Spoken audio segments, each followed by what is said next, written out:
And good morning. It's Wednesday, March 30th, 2016. I'm Candace Redwell. An ISIS sympathizer pleads guilty in Mississippi. I have the latest, but first, let's go ahead and talk about the weather with meteorologist Riley Hale. What's going on there? Not going to be a good day for us today or tomorrow. There is the confidence in severe weather flooding potential has just increased overnight.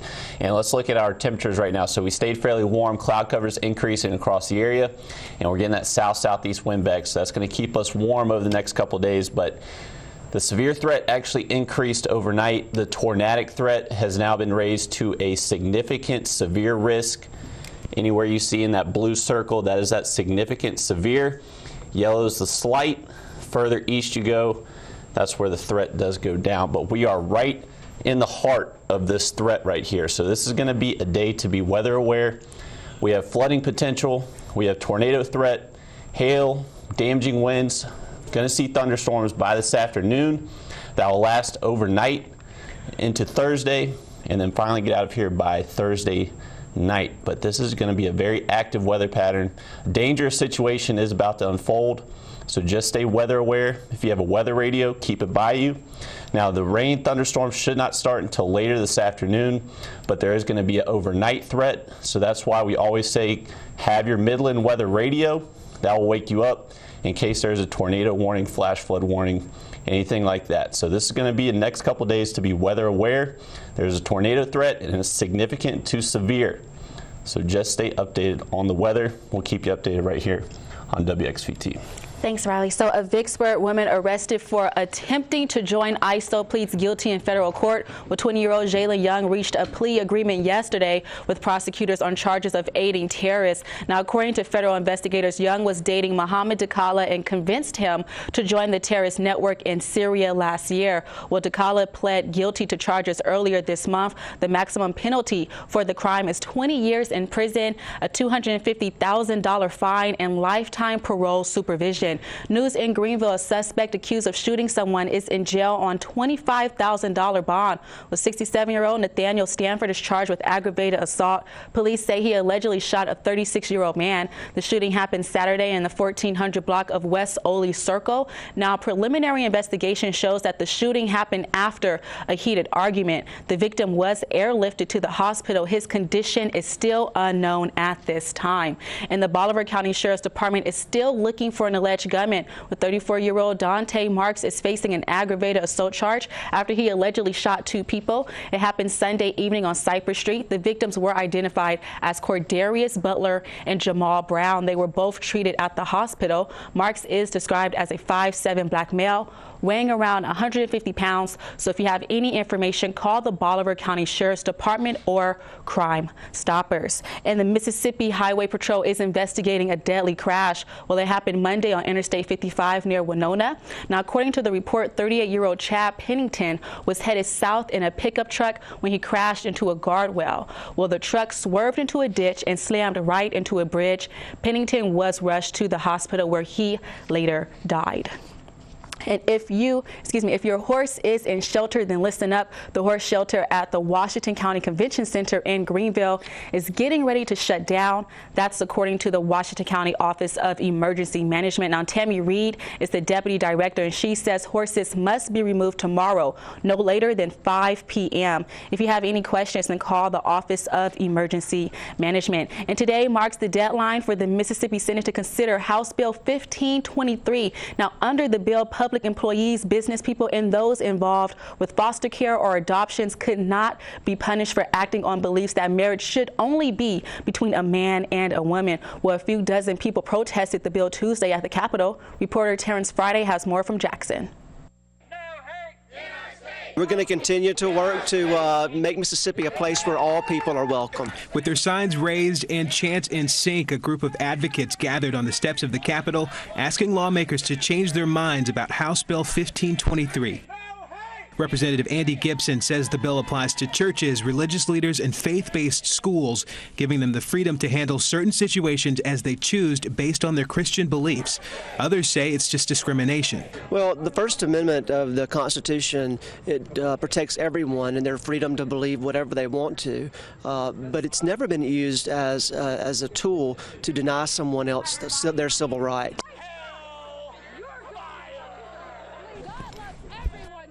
Lawmakers in Georgia recently introduced a similar bill. In response, several big-name companies like Walt Disney and Coca-Cola threatened to stop doing business there. Georgia's governor vetoed that bill. This is why people are angry with the politicians of our nation. They are elected to represent the will of the people. They are not elected to represent Hollywood values nor Wall Street values. The bills are in part in response to the controversy surrounding Kentucky County Clerk Kim Davis. She was jailed after refusing to issue marriage licenses to same-sex couples in Rowan County. If you're a circuit clerk and you work for the state or for the county, then it's your job to serve the people, and so you have to follow the law.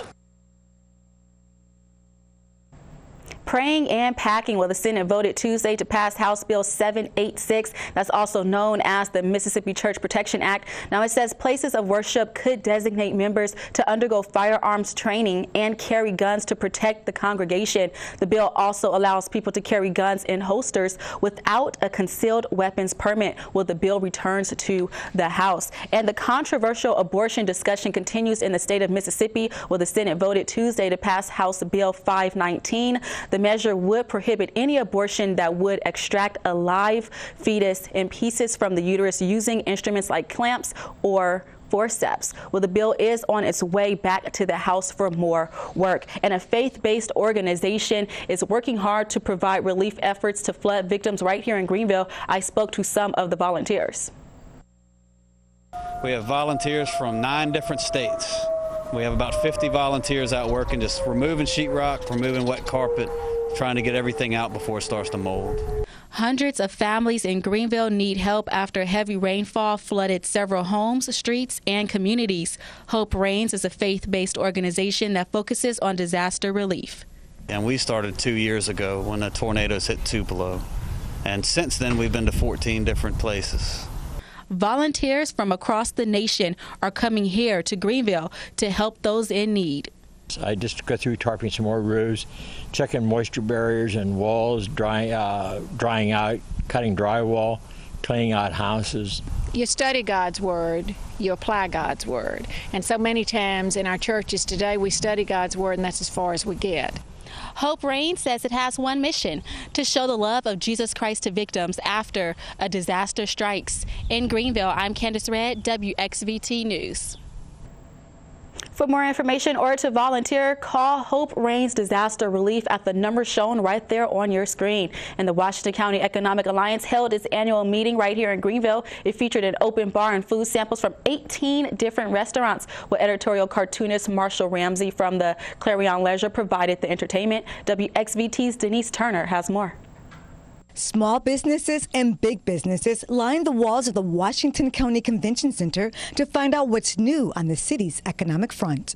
Our bank can only be a strong, profitable bank if our community is strong, and we feel that this organization helps, bring economic development and make our community a stronger place for business. Chastity Cordell of Chassis Lane Bakes, located in the Greenville Mall, says she recently registered her bakery and says the outcome has been more than she could ask for.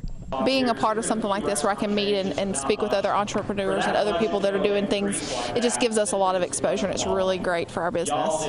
Andy Sanders, the city president of Planters Bank and Trust Company, agrees. Anytime there's new business in Greenville, it brings new customers for the bank, for all the banks, and we just hope that we get our share. Both say this annual meeting is a wonderful networking opportunity for everyone.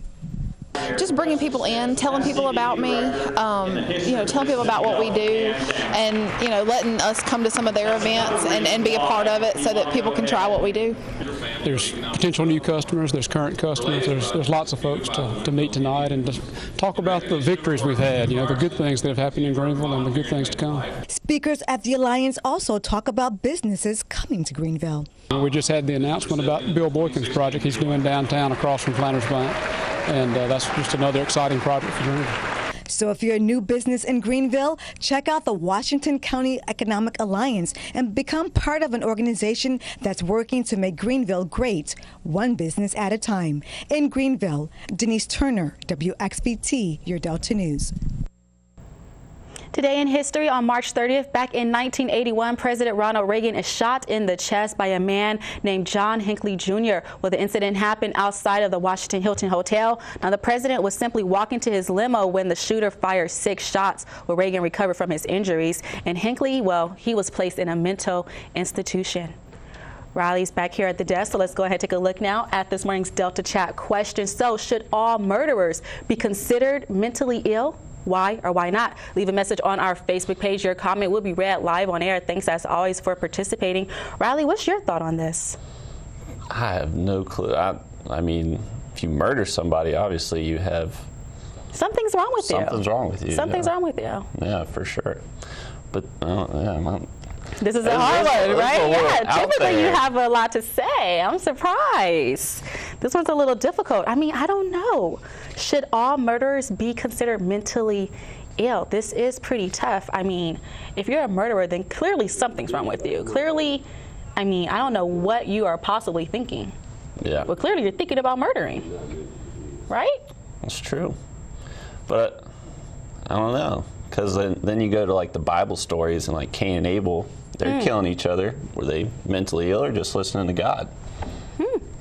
Interesting topics here. All right, well, we definitely want to hear your thoughts. Clearly, me and Riley, we don't know. Yeah, I think something's wrong with you if you kill somebody. Yeah, definitely. All right, let's go ahead and jump into the weather. What's going on there, Riley? Not a good situation unfolding across the Delta over the next couple days. This is our severe weather outlook. That blue circle, that is significant to severe tornadic risk for today and tomorrow. So we are likely to see a few tornadoes today. This is going to be just one of those Wednesdays to stay weather updated and just be monitoring, keep that weather radio handy and pay attention to any warnings sent to your cell phone. It is likely to get pretty nasty as we head towards this afternoon into tonight, so we could actually see overnight storms, and that will be fairly dangerous. So if you don't have a weather radio, I highly recommend it. That's what's going to wake you up in the middle of the night if we do get a tornado warning, and it does look like we should get some severe storms overnight. So no sleep for us here in the Weather Center. And then we are under this flash flood watch as well. Anywhere you see in green, that's going to start around 1 p.m. and last all the way through Thursday evening. So we already have very saturated ground. We already have rivers at about 90 percentile. So just a little bit of rain will cause flash flooding. So this is going to be a big concern for us across the Delta for the next couple days. Just be updated and stay weather aware. Now we do have a couple of viewer photos to go through. This is your day planner. So rain should start around noontime and then last through the evening. And then overnight, just going to be coming through in waves, storm after storm. And so just stay updated on that weather. Cindy Potter out of Hollandale. This was a good shot at sunset yesterday as we saw those clouds build in from the west. And then this one was sent in by Lamar Ashmore. Good sunset yesterday morning.